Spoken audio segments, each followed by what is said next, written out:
season for the summertime.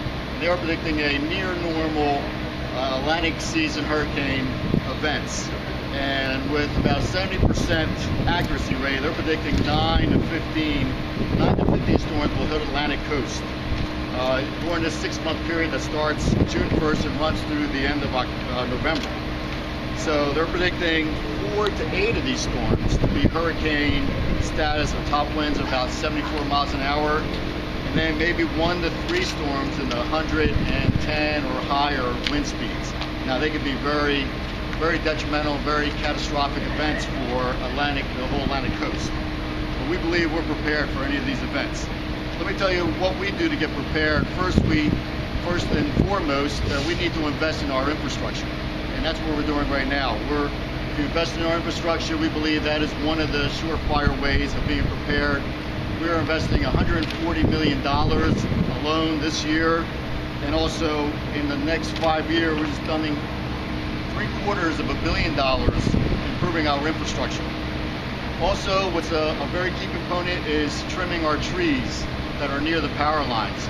Also, we are spending about $9 million alone this year. These and all these expenditures about double our normal expenditures for this type of preparedness. Now, during storms, what we do to prepare, we have drills.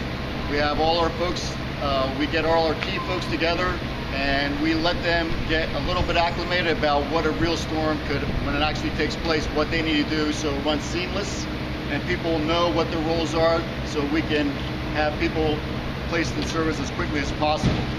Then we also pre-prepare by lining up mutual assistance crews, and mutual assistance crews are those electric company crews from other utilities from Canada all the way down to Florida into the Midwest.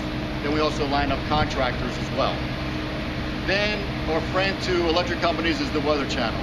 We watch the Weather Channel constantly, and they kind of predict what's going to go, what happens, what's going to potentially could happen.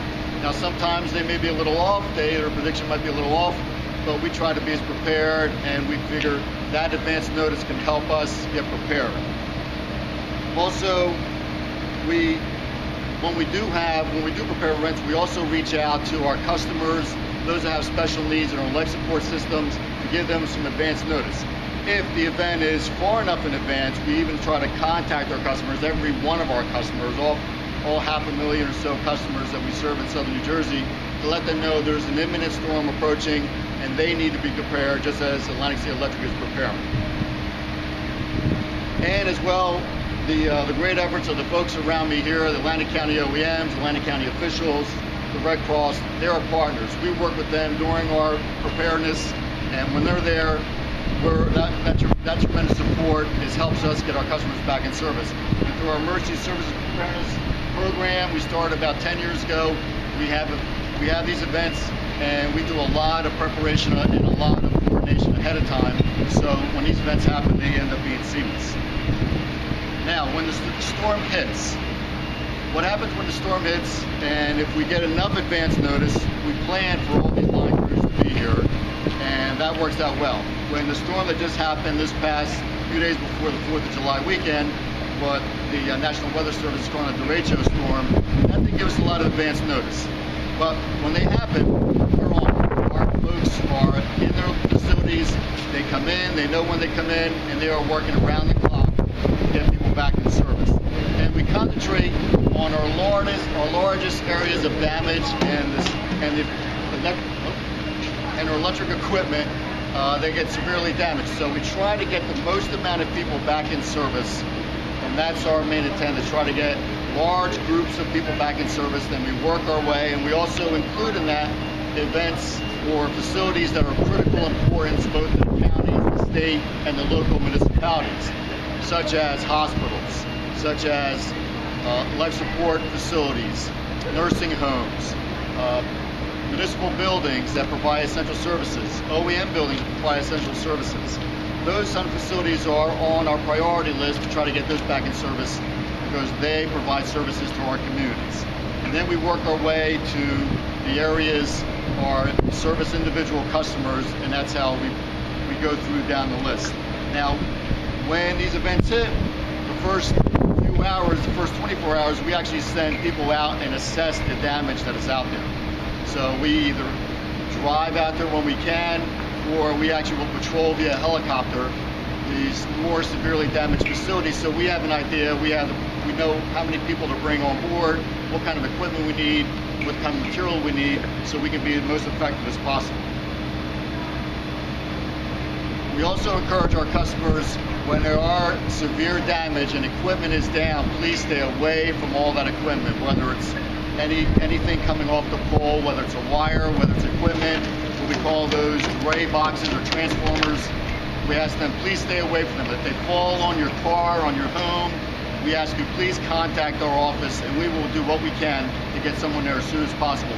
Do not attempt to remove those wires, no matter what you think they are, whether you feel they are de-energized or not. They can become energized at any point in time. So we ask you, please stay away from those equipment, and we will be there as soon as possible to make sure to make that safe. We ask you to call, we ask every customer to call our outage management number at 1-800-833-7476.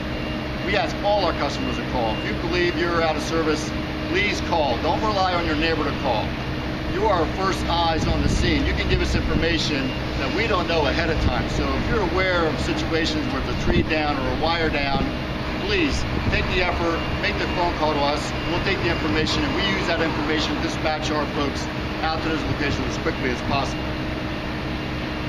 Now, what our customers can do during a storm event is be prepared, as well as how Atlantic City is prepared. That's by getting yourself a storm kit.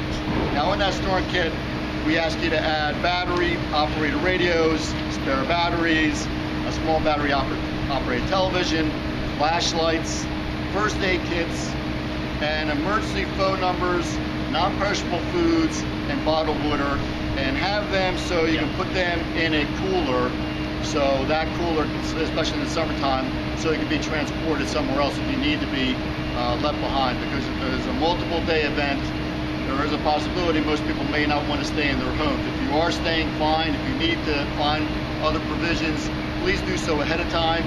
If there's an upcoming event and you do need critical services and there's a possibility of being out, you need to think about making provisions to possibly moving somewhere else from your home if there's an event that causes severe damage to your facilities.